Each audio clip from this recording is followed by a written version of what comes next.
Genesis. ये human reproduction का एक सब टॉपिक है। ह्यूमन रिप्रोडक्शन के अगर आप स्टेप्स की बात करेंगे तो उनमें पहला स्टेप होता है गैमेटोजेनेसिस। और गैमेटोजेनेसिस दो तरीके से, आपको मेल्स में अलग और फीमेल्स में अलग दिखाई देगा।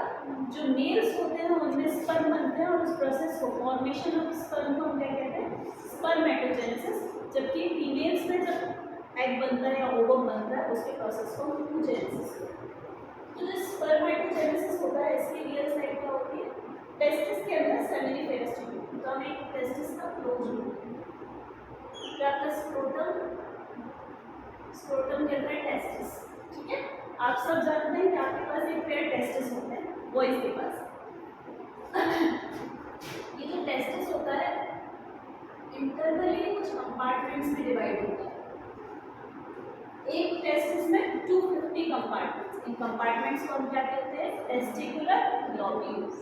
टेस्टिकुलर लोब्यूल, एक टेस्टिकुलर लोब्यूल के अंदर 1 से 3 सेमिनिफेरस ट्यूब्यूल्स होते हैं। और seminiferous tubule is the real site of formation of sperm. मतलब स्पर्मेटोजेनेसिस कहाँ होता है, टेस्टिस के भी अंदर सेमिनिफेरस ट्यूब्यूल। तो चलो हम एक सेमिनिफेरस ट्यूब्यूल बनाते हैं या टेस्टिकुलर लोब्यूल बनाते हैं। तो इसका क्लोज लूप लूँ, मान लो this is the testicular lobule. आपके पास 500, एक टेस्टिस में 250 टेस्टिकुलर लोब्यूल है, उनमें से हमने एक बना लिया मान लीजिए। और इसके अंदर सेमिनिफेरस ट्यूब्यूल्स पड़े, तो सेमिनिफेरस ट्यूब्यूल का लेंगे डिसेक्शन। तो मान लो ये है तुम्हारा सेमिनिफेरस ट्यूब्यूल, 1 से 3 होते हैं तो लोग हमने 3 बना। तो ये जो बीच का स्पेस, जो खाली स्पेस दिख रहा है, यहाँ पर कुछ स्पेशल सेल्स मिलेंगे, इनको हम बोलते हैं इंटरस्टिशियल सेल्स। इंटरस्टिशियल सेल्स या लेडिक सेल्स, इनका नाम है लेडिक सेल्स या इंटरस्टिशियल सेल्स। ये जो है ये सेमिनिफेरस ट्यूब्यूल,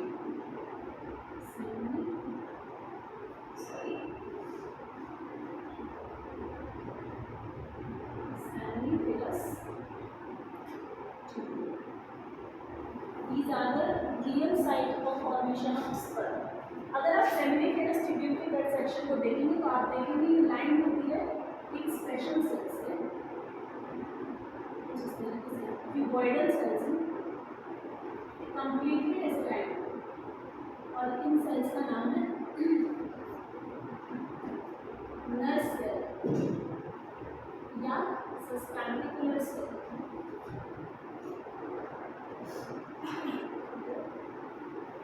या सेलोइड।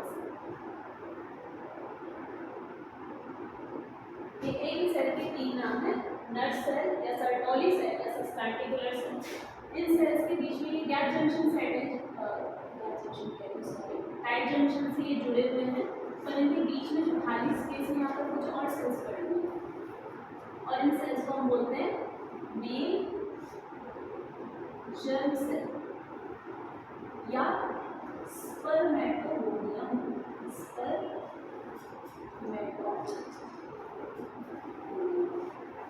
तो स्पर्मेटोगोनियम वो सेल्स है जो मियोसिस के अंदर जाएंगी और 2n सेल से n सेल बनाएंगी, यानी कि यही डिवाइड होकर मियोसिस करके स्पर्म बनेंगे। अभी इनका प्लॉइड लेवल है 2n, यानी कि अभी ये क्या है, डिप्लॉइड है, अभी इन्होंने मियोसिस स्टार्ट नहीं किया। तो यहाँ पर मियोसिस होना और स्पर्म का बनना, इसी स्पर्म के बनने को हम कहते हैं स्पर्मेटोजेनेसिस। तो यहाँ पर जो स्पर्मेटोजेनेसिस होता है वो हार्मोनल कंट्रोल से होता है। आपकी बॉडी में 2 तरीके से कंट्रोल चलता है, एक न्यूरल सिस्टम और दूसरा हार्मोनल सिस्टम। आपने 2 चैप्टर पढ़े, न्यूरल कंट्रोल एंड कोऑर्डिनेशन, और दूसरा केमिकल कंट्रोल एंड इंटीग्रेशन। तो यहाँ पर टेस्टिस का भी हार्मोनल कंट्रोल होता है। देखते हैं कैसे। एक छोटा बच्चा, उसके अंदर ये प्रोसेस नहीं होती। जैसे लड़का 13 साल का होता है, 12-13, जैसे वो अपनी प्यूबर्टी को क्रॉस करता है, उसके हाइपोथैलेमस से हार्मोन रिलीज होता है। अब हाइपोथैलेमस क्या है, मास्टर ऑफ मास्टर ब्रेन, कहाँ प्रेजेंट है, 4 ब्रेन में प्रेजेंट है। और हाइपोथैलेमस से यहाँ एक हार्मोन रिलीज होता है, क्या नाम है,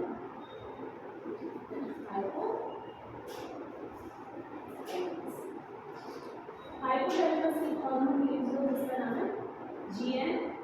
LH गोनाडोट्रोपिन रिलीजिंग हार्मोन।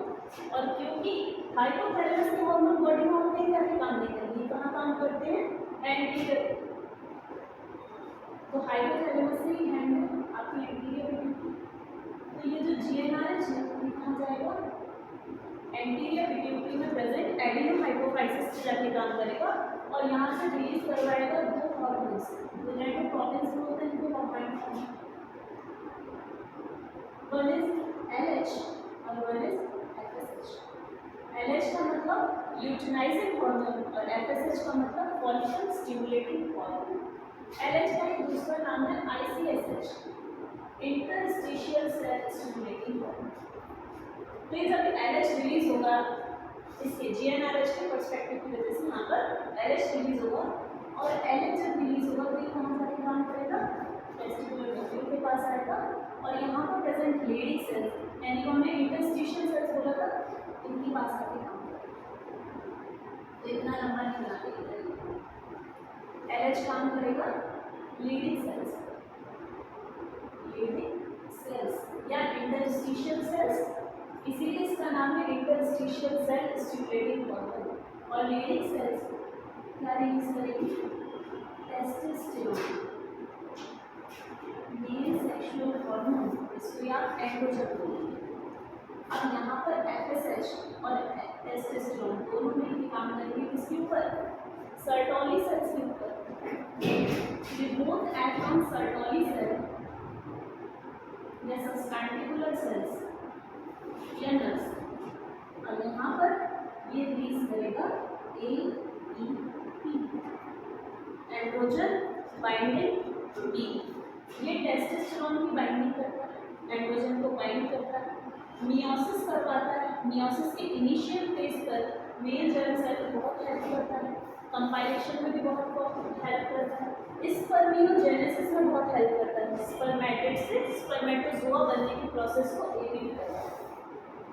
अगर टेस्टोस्टेरोन का लेवल हाई होता है, इफ एक्सेस,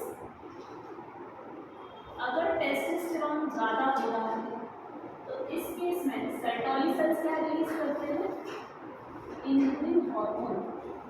ये ग्लाइकोप्रोटीन हार्मोन है और ये रिलीज होता है टेस्टोस्टेरोन के एक्सेस पे। और इंसुलिन जो है वो हाइपोथैलेमस को एज वेल एज पिट्यूटरी दोनों को नेगेटिव फीडबैक देता है और इसकी वजह से आपकी बॉडी में, मेल्स की बॉडी में हम बात करेंगे, टेस्टोस्टेरोन का जो लेवल है वो बना करेगा। समझ आया? तो ये करता क्या है, यहाँ पर स्पर्मेटोजेनेसिस ये आपने पढ़ा हार्मोनल कंट्रोल ऑफ टेस्टिस, कैसे टेस्टिस हार्मोन से कंट्रोल होगी। अब इन्हीं हार्मोन की हेल्प से हमने पढ़ा ना ADP, FSH, ये सब क्या करवाएंगे, फॉलिकल करवाएंगे, यानी कि स्पर्म का फॉर्मेशन करवाएंगे। कैसे करेगा, दूसरा मान कर लेंगे यूट्यूब पर। तो यहाँ पर आपके पास है male germ cell, male germ cell या इसी का दूसरा नाम क्या है, स्पर्मेटोगोनियम, स्पर्मेटोगोनियम। लॉयड लेवल क्या है, 2n। ये मियोसिस करते हैं, पर अगर सारे के सारे मियोसिस कर लेंगे तो खत्म हो जाएंगे, इनको तो बुढ़ापे तक स्तर बनाएंगे।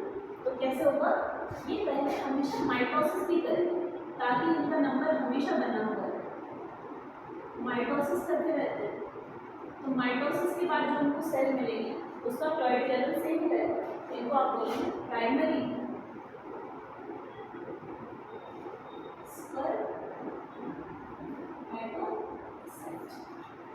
नेम बहुत ध्यान से याद रखेंगे क्योंकि बहुत सारे नेम सिमिलर हैं तो एग्जाम में आपको कन्फ्यूजन हो सकता है। इसका भी फ्लूइड लेवल अभी 2n है क्योंकि अभी सिर्फ माइटोसिस हुआ। अब ये जो प्राइमरी स्पर्मेटोसाइट्स है ये सेकेंडरी स्पर्मेटोसाइट करेंगे। कैसे करेंगे, मियोसिस जो है वो दो चरणों में होता है, 2 स्टेप्स में होता है, मियोसिस 1 और मियोसिस, उनके भी सब स्टेप्स हैं पर यहाँ बेसिक स्टेप्स की बात करेंगे तो 2 पार्ट, मियोसिस 1 और मियोसिस 2।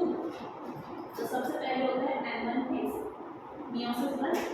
प्राइमरी स्पर्मेटोसाइट से हमको 2 स्पर्मेटोसाइट्स मिलते हैं, हम बोलते हैं सेकेंडरी स्पर्मेटोसाइट,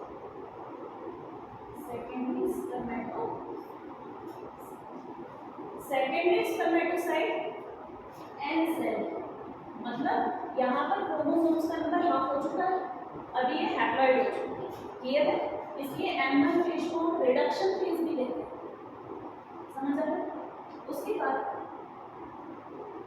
ये जो सेकेंडरी स्पर्मेटोसाइट ये किस में जाएंगे, M2 फेज में जाएंगे, मियोसिस 2 फेज में जाएंगे और आपको यहाँ पर 4 सेल्स नजर आएंगे।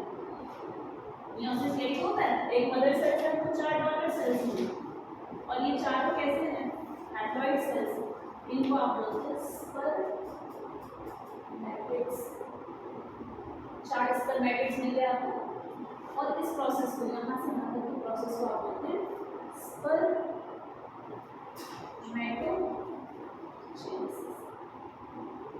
और ये चारों अब क्या करेंगे, स्पर्म बनने की तैयारी होगी, ये प्रिपेयर हो जाएंगे, हेड टेल और नेक में डिवाइड हो जाएंगे और हमको 4 स्पर्मेटोजोआ मिलेंगे। इन सबका पर्टिकुलर अभी एन और इनको हम बोलते हैं स्पर्मेटो। तो हमको एक सेल से 4 स्पर्मेटोजोआ मिले हैं और ये कहाँ पे मिलेंगे, ल्यूमेन ऑफ सेमिनिफेरस ट्यूब्यूल। और जब ये बन जाएंगे तो ये नरिशमेंट के लिए नर्स सेल या नर्स सेल इसलिए नाम है क्योंकि नरिशमेंट देते हैं, या सर्टोरी सेल्स में अपना हेड इन्वेड कर लेते हैं और आफ्टर दैट नरिशमेंट के बाद they are released from the seminiferous tubule. ये सेमिनिफेरस ट्यूब्यूल से निकल के बाहर आते हैं, कहाँ आते हैं, एक्सेसरी डक्ट्स साथ में पड़े होंगे, यहाँ से स्ट्रेट ट्यूब्यूल में, स्ट्रेट ट्यूब्यूल से रीटी टेस्टिस में, then vasa differentia, then epididymis, vas deferens, ejaculated duct urethra बाहर आएंगे और इसके removal of sperm from the seminiferous tubule क्या कहलाता है, स्पर्मिएशन। स्पर्मिएशन क्या है, removal of sperm from the seminiferous tubule, इसको बोलते हैं स्पर्मिएशन। तीन प्रोसेस पढ़े, स्पर्मेटोजेनेसिस, स्पर्मेटिड से स्पर्मेटोजोआ बनना कहलाता है, स्पर्मियोजेनेसिस। तो ये था स्पर्मेटोजेनेसिस। आपने आज की क्लास में क्या सीखा, स्पर्म कैसे बनते हैं,